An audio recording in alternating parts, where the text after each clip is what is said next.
Today, Nvidia's new D GPU may be banned. Watch out for these scams. New APU Get Specs, and Intel compares AMD to snake oil. But I'm going to call them out here. I've actually covered a lot of Intel's deception over the years, and let's just say there's a lot to go over.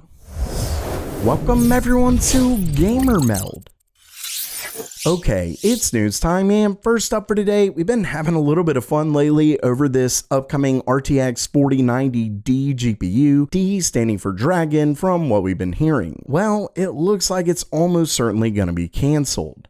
As you can see right here, this actually comes from the US Commerce Secretary, and recently she made a pretty big statement. Remember that the 4090D is being made specifically because the US put restrictions on RTX 4090s being sent to China. And it isn't even just the 4090D. Nvidia made the H800 to get around the H100's ban, then they banned the H800, and now they're actually working on some other cards, and then obviously they banned the 4090, which made them work on the 4090D. Well, the US Commerce Secretary actually stated this, quote, "If you redesign a chip around a particular cut line that enables them to do AI, I'm gonna control it the very next day." Basically, that kind of warns Nvidia and says, don't try and get around this with the 4090D or anything like that.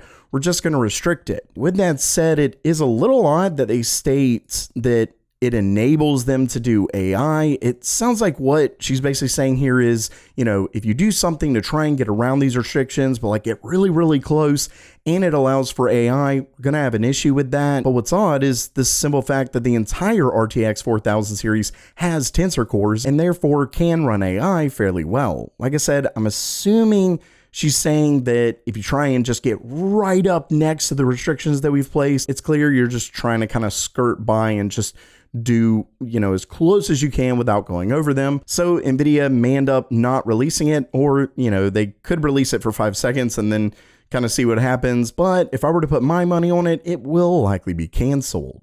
And next up for today, a really quick story, and honestly one that I don't think any of my viewers actually need to hear or see or anything like that. But if you have someone, say in your family, who might be susceptible to this, maybe send them this video along. Either way, it looks like there are some pretty big scams going on right now regarding the RX 7000 series. You can see it says the RX 7000 GPU scams persist at Amazon. And it's not just Sapphire, but I'll get to that in just a second. And it says, be sure to double check the seller. Now, the reason they mentioned Sapphire here is because starting off a little while back, Sapphire's official Twitter account stated this. It says, please be aware that there is a scam being run on Amazon US stores showing large discounts on a few Sapphire GPU products. You can see right here, 45% off a 7800 XT, which obviously if you're one of my viewers, that would instantly tell you this is definitely a scam. We understand that GPUs right now are a pretty hot commodity, so I highly doubt they're going to lower prices anywhere near this anytime soon, especially given these are the newest GPUs. You can see right here, pretty major red flag, ships from, sold by, whatever in the world that is. The issue, obviously, and the reason why I'm going over it is if you have family members, friends, especially when, we're talking Christmas is coming up, people are going to be buying gifts and they may see this and go, oh, that's a great deal. Well, it's a scam. And it actually looks like it's happening even more. You can see much more recently. They tweeted out, it says, we've been getting questions again recently regarding the scam sellers on Amazon. We want to once again remind everyone looking to purchase GPUs from Amazon, please check that the box specifying ships from, sold by, both indicate Amazon.com and not another seller. That way you know that these are originally coming directly from Sapphire and then are going to be sold by Amazon. And of course, another big thing to look at that really should just be the initial major red flag is if it just seems too good to be true. If something seems too good to be true, it likely is. And of course, as I said in this article, it is not just Sapphire. So any kind of GPU, even CPU, things like that, there's scams that are changing all the time. Just make sure to be on the lookout. But before I get to that, if you love being the first to get PC hardware news, I'm talking CPUs, GPUs, all that good stuff, make sure you subscribe to Gamer Meld. Oh, and hit that bell icon as well.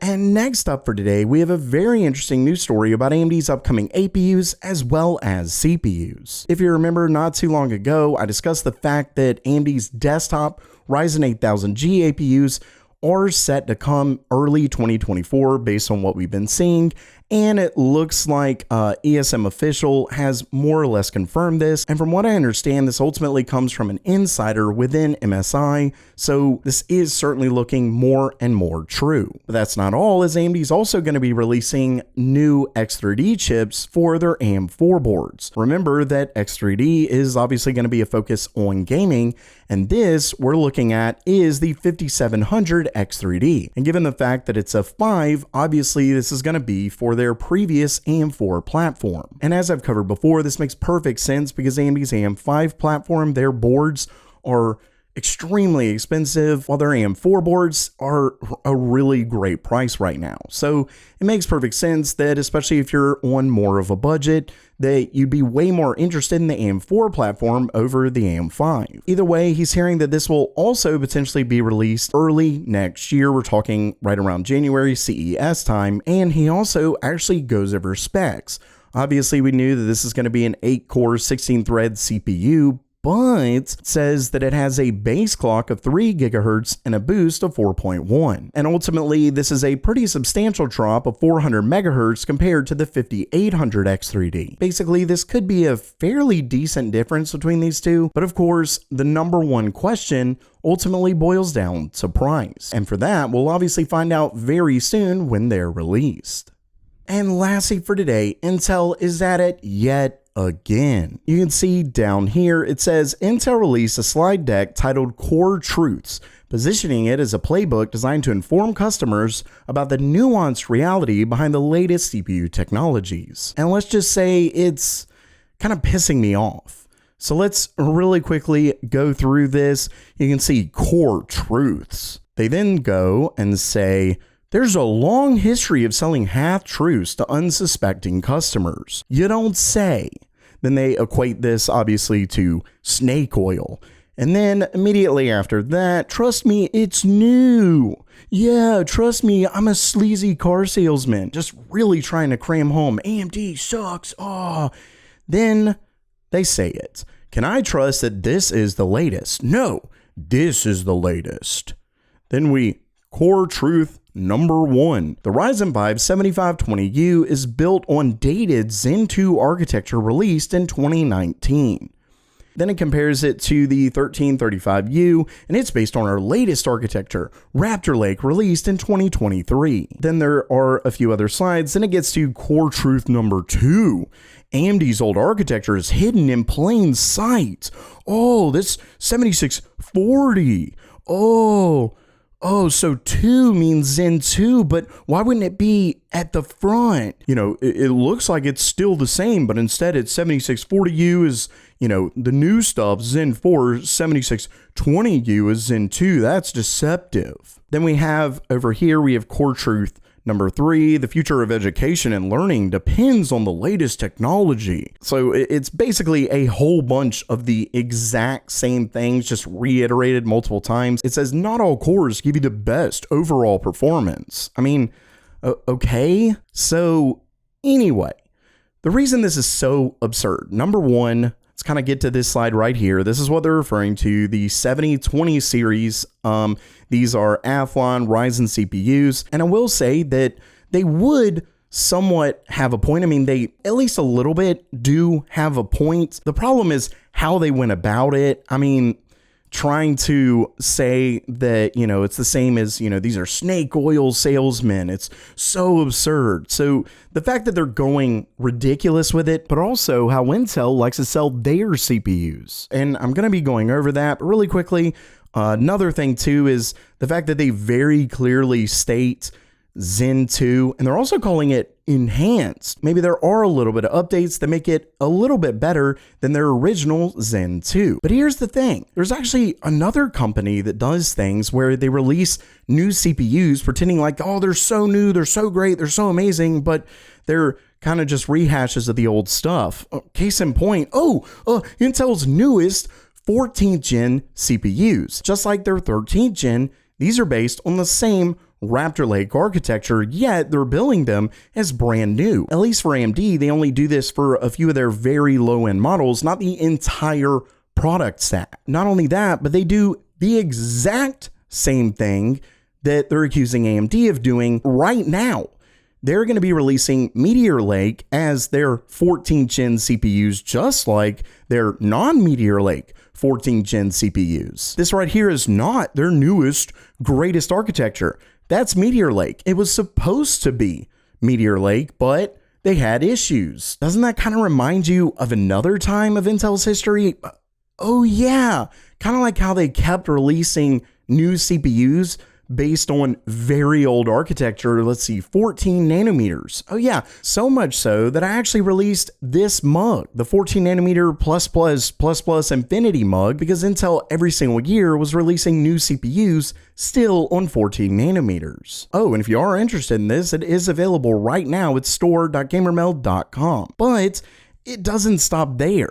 We can move on further. You know what's kind of interesting? They're effectively bashing AMD's marketing, which, let's be honest, a naming scheme really is pretty much marketing. I mean, that's the entire point of it. So you know, hey, these are their newest CPUs. But it's kind of odd because it's almost guaranteed that it was Robert Halleck at this time who had a big part of the naming scheme. I can't say definitively, but almost certainly, given the fact that he was the head of AMD's technical marketing. Well, Intel then hired him after he quit not too long ago. This was August 8th of 2023. So clearly Intel didn't have that much of a problem with AMD's marketing scheme then. Seems a little odd. I mean, these have been announced for quite a while now. Moving on further, this was a video that I actually did a little while back, and quite a few things that Intel has done in the past. For one, back when they released their 10,000 series of CPUs and they were comparing it to their 8,000 series, they did some pretty messed up stuff. For one, you can see the 10710U was using a 25 watt TDP, while the 8565U, when they were comparing them, used a 15 watt TDP. But don't worry, it gets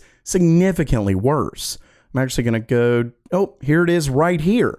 Not only that, but during some other tests with different CPUs, you can actually see they used different GPUs. One system came with an RTX 2080 Super and one came with the GTX 1080. Now, their excuse then was, oh, but that's because these are newer. So, I mean, a newer laptop with this is gonna have a newer GPU. But that's not how you compare CPUs. It's absolutely absurd, and they know it. You can see 10,980 HK, 7820 HK, FPS percentage increase. Oh, it's so much better. Utterly deceptive. And there are multiple examples of this. This was actually a recap of an older one, and then I went back to one right here, which they were being absurd yet again. Look at this. Comparing a 10750H to the Ryzen 9 4900HS, you'll notice something. Once again, two different GPUs. This is a regular RTX 2060, and this is a 2060 Max-Q. They don't have the same TDP. It's absolutely absurd to compare these two CPUs in this way. Basically, while not completely saying, you know, what Intel is trying to portray here is completely wrong, but the way in which they do it is obviously ridiculous, and especially so, it really wouldn't be that big of a deal if Intel didn't have such absurd, deceptive claims that they've done multiple times in the past as well.